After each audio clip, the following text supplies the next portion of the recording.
Okay, after jiggling some merchants around, and we got new ones on the board, including one out in Africa, and all the old ones are gone actually. And then running out of deck and having to reshuffle for that. It's not always going to be reshuffled due to a random event. Came to Kid's turn. He sailed into Martinique, laid anchor, and he's opening fire. Now this is a risky maneuver. You don't usually want to do this, but getting 1,000 more bucks, that's hard to do. And getting 100 notoriety, I think, is almost impossible in this game. So he's going to take his shot, his risk at this. What he's going to be doing is, because he has secret information, he gets 2 dice, plus I believe the combat value of his ship. He wishes he had a bigger ship. He's only got a 6, and his ability. So he gets 2 dice plus 9. The port gets 2 dice plus 7 though. So effectively he's got a plus 2 to the dice, and I'll roll for him first. Oh, he didn't get a good roll. Alright, so he lost by 2. What does that mean? Well, he takes damage equal to the amount that he's hit, and then he's ousted for an additional point. So he takes 1, 2, 3 points of damage. He's no longer in port. Those all take hits here. Now his crew unrest was in good shape. He's got to roll some quick casualty checks there. Okay, 1 for each hit. I think his secret information is gone now. He's attacked the port, and that gets rid of it. They're now aware. And that's about it. He failed. Well, now he's in pretty bad shape, and he's got to make his way back probably to a pirate haven and try to figure out, how to get this doing just with merchants. That's going to be a rough haul. One thing I was thinking about while I'm playing, when the merchant showed up here, so there's a reason I'm not in Africa. Africa tends to be one of the less valuable areas to be in. The valuable areas are the Caribbean and the Indian Ocean. The nice thing in the Caribbean is you can slide up to the Atlantic if things get too hot for you there. Usually there's a lot of pirates down there. Africa tends to be a pretty questionable place. In a 4-player game, it might be worth one person going to Africa, but for the most part, it usually isn't. Often, though, and this is kind of weird, most people I play with have tended to take a second pirate at some point because they're DNRing or something like that. I tend to avoid the DNRs rather than take that second pirate. Wait until I get a KC to be able to take advantage of those extra moves. I really do not like having 2 pirates out at once if I can help it. Okay, now Wynn sailed out, slipped the blockade, and takes a peek at this merchant. He does not want to attack it. He's going to put it back under his ship. It would give him a Spanish flag. He doesn't want to pick one of those up. He does take a point of crew unrest, though, for not attacking. But it just doesn't seem worth it at this point to do that. Speaking of low, he just got incredibly lucky. Alright. Let me go back to that 2 pirate thought, though, for a moment. The reason people do it, not just because they have the extra actions, but because you don't go around searching with your second pirate. What you do is you put 1 pirate in a port or something. While there's a lot of merchants in one area of the field, then you put another, then, you do your sales with him, and then you send the other one out. The thing is, though, that you're not concentrating on either one, and if problems arise for one of them, then that's okay. But if problems arise for both of them, you can't react with both of them at the same time. Okay, going back to Low, what happened with him? Well, he sailed here. He's got a somewhat damaged ship. He sailed here. He's planning on getting it repaired. He might be leaving the Indian Ocean. There's a merchant over here. Sometimes, doing a lot of searching is kind of risky. You can get a storm that way. That can be bad and painful. Well, he found 2 merchants. He pulls one up and says, oh, first of all, it's Portuguese. He needs to get a Portuguese flag. Not because of anything on there, but because it's as close to a Portuguese fleet base as a Turkish base. I rolled which one it would be. It ended up being the Portuguese. So he's got another attack flag on him, which sucks.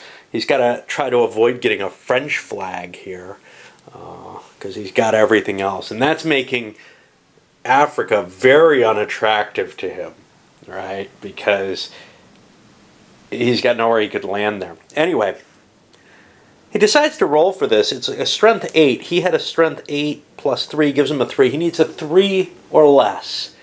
And on a 4 or 5, he takes damage, but otherwise he doesn't. So he figured, chances are it'll just run away. Well, no, it didn't. He rolled a 2. That's doubles. He gets to take the monster ship, and he's going to go for that. Just because it's too cool not to take. Okay, maybe it sucks in some ways. It is a little stronger, though, at fighting even merchants. It's got a lot of holds in it. And it's particularly good at burning towns, which he may start doing. At the very least, even if he attacks everyone, he has a pirate haven here. Again, there's nothing like that in Africa. So he's gotten a kind of successful run there. Well, as I set that up and he takes the ship, we'll also see what he picks up with it. All right, not only did Lowe get this big ship, $750 prize, he's not DNRing for various reasons. One is he's sitting on another merchant here. He managed to find a hostage who he tortured to death, thereby increasing the crew's pleasure. And it happens to be, because it's an asterisk here, the closest port, and it's going to be the closest port of the same flag if that's an issue. So since we had Turks and Portuguese, well, it ended up being the Portuguese flag that we'd taken. So it's this little port here, which isn't very wealthy, but it has a 5, only a 5 defense, which is pretty easy to take on. So I'm going to get even dice at +5, 10 versus 5. Well, actually I get my ability there too, so +8. So this is one of those, wow, I'm going to be able to burn this port down probably and get some serious value off that. That's kind of cool. That's my plan, but I've got another merchant to handle there. And I had to move the last mover here. Lowe takes out another merchant. He's got another 20 buck hold in there. But then he got a mover draw warship, sends one out to hunt Kid down. Now, theoretically, he would want to hunt Wind down to try to end this quicker, but Kid's actually a threat. He'd like to sink Kid, and his ship is in really bad shape. So this definitely seems like an opportunity to hit someone who's a real threat to him in the game. Whereas Wind's more of a, okay, if I hit Wind, I got to take one more pirate down to win. And if I take Kid down, I'm getting rid of somebody who is actually got a chance of surpassing Luzon here. An interesting little rule. Lowe got to go again, and he searched this out. He actually should be going to St. Marie or up this way, but he sailed down here. He was trying to get in there. I got confused. But anyway, it's a Spanish ship. This is one of those little rules that you can probably forget about it, and it's no big deal. But he doesn't get a Spanish flag. That's actually, the Spanish ships count as blanks over in the Indian Ocean, so that's actually going to be a Portuguese ship there, which is fine. He's already got a flag for Portugal. Yeah, we'll run through this just for the narrative here. Story. Yeah. He's got an 8 against this, I think. He gets it and he gets doubles. He could capture it if he wants to, but he doesn't want to capture it. He's got the ship he wants right now. So, 5 in the Indian, that's worth 60 bucks. He pulls that money in real quick. He gets his nastiness level. Puts him up to 35. He's actually getting quite a good score there. We check for hostage. We have one. 7 plus 5 is 12. Now, you're supposed to draw for where the hostage is from at this point. That's really not important, so I don't want to make the extra draw. So I'm going to try to torture him. Chances are I will find out with this guy. 5. Not only do I find out, but I get to keep the hostage. That puts that there. I get an extra point of happiness from my crew for that. And I flip over to see where he's from. Indian Ocean, he's from 64. So I've got information on yet another port. And this is valuable, getting these ports. That one's Goa. That's going to be a little tougher to hit. It's worth a lot more. But yeah, I should be able to you know, be burning ports down left and right with this big warship here, right? All right. Well, let's. I really do want to sail back up into Calicut and sell my goods, though. Well, I did searching here, and I came up with a storm. Now, storms are one of the biggies in this game in terms of things. I don't remember a lot about them, but here's where the magic of the rulebook actually does work. When you know what you're looking for, like storm, you can almost always find it in the index. And generally, I don't need that kind of thing because I have, you know, a locality idea in the rules. This rule book, no, it doesn't work that way. So let's see what storm happened. When a storm occurs, it affects all ships at sea within 3 hexes or in the same transit box.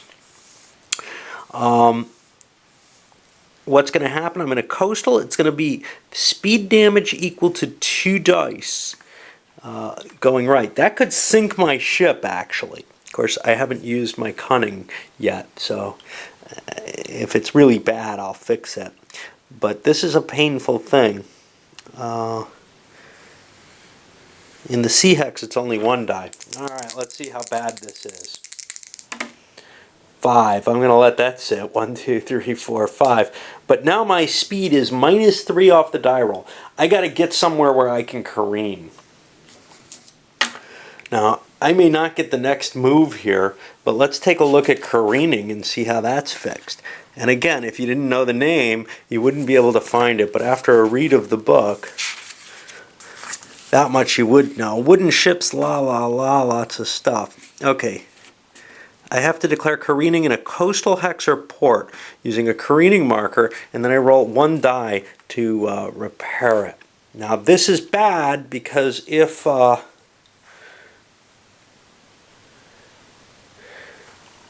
coastal hex, I think, may be different from coast. Oh no, there's little islands and stuff and all of that. Yeah, that counts as coastal. Okay, I just wanted to make sure there's land there. This is bad because if somebody intercepts me here, it could cause some serious problems. For example, if somebody could call a King's Commissioner, they could start making my life difficult. And I've got enough notoriety, somebody might want to do that. The only problem is they're busy trying to beat my last character. So low may not seem like that big a deal. Alright, let's see who goes next. If it's low, it's not. It's going to be a win, so I'll come back when I careen. Alright, I got low. I am going to careen with him. I gotta find the little counter for it. And that just indicates I don't get my next move. Instead, I get to roll a die to see if my speed increases. I can leave the careening marker on there and not get the next move after that. However, while I don't get that next move, I can do something like call for a King's Commissioner on, say, Kid with his big 25 notoriety. I've got a shot at getting that. Yeah, but there's one possible problem. Warship intercepts most notorious pirate. Now, let's look at careening again.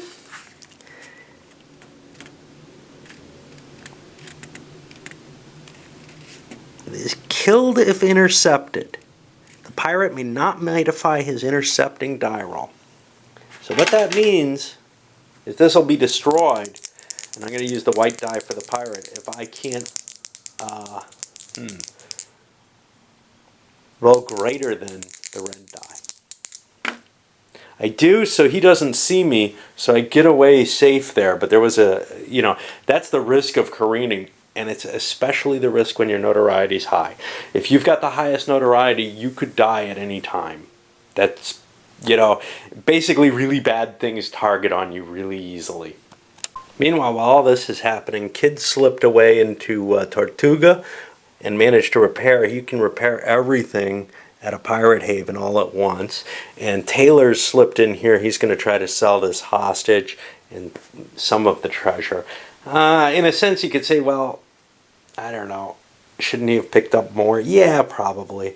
I'm not sure why I'm not doing that. Just being stupid. I make mistakes all over the place. So I had to look this up. Wynn went and took another prize. Kid has gone to take a prize here.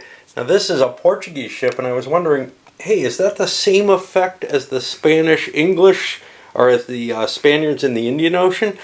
Because there are no Portuguese here in the Caribbean. The answer is no. The only exception is the Spanish and the Indian. That's what I thought it was, but I wasn't positive. I was able to find that easily enough, though, under nationality of merchant ships. But that was just a guess situation there. Alright, let's see if he gets anything exciting. Okay, for the first time, Kid's going to take a draw warship instead of a move warship. He would have the option to move one of these ships. Possibly one that's bothering him, or one that could harass Taylor. But instead he's going to draw one in the hopes of causing problems over here to low. I don't remember if draw is off a card there. Yeah, you use a card. So that'll be, unfortunately, in the North Atlantic. Up here. Oh well. Well, I'm going to only start applying it now. I notice anytime you take a hostage, an important person, whether you kill him or whatever, you get 5 notoriety. I have not been doing that. That would be 10 extra for low, but that's okay. I didn't remember that at all. Really, until you kind of memorize these charts or watch them all the time, it's going to be tough. And I'm not the kind of player who likes to do either of those things. Now let's do some careening fixing. Because I got low, Taylor went and hunted down a merchant. Some other things happened where merchants went in and out of the cup. He only gets 3. That gives him a -1 to the die roll. I hate to stick around careening for so long, but I really do not want to be that slow. It's safer to do it in port because you won't get... it's less likely you'll be hit, right? A ship's got to come in and oust you to hit you, and that's a tricky proposition. I'm going to stay careening and try to improve that. It's a risky move. We'll see. Wynn's done this twice now. He's refused attacking a merchant. There's a cost to that in crew unrest, but he doesn't want to get a Spanish flag. And the 2 that he's done it to have been low-value ones with a Spanish flag on them. Actually, this is an unassociated one. He just doesn't want to risk that. It seems, hey, if it's a big ship, yeah, it might be worth it. But doing it for a doinker, this was a 3. The payoff's just too low. I'm going to load this up at this point. I've been going for a long time, and, well, I guess you'll have to see the story of low over several videos. The same way the story of Kid's attack on Martinique took several videos. It takes a while to prepare to attack a port because you want to cash in your money, and sometimes that takes some effort. So here we see, yeah, he doesn't want to land here and only get 80%. Because maybe low is the guy who beats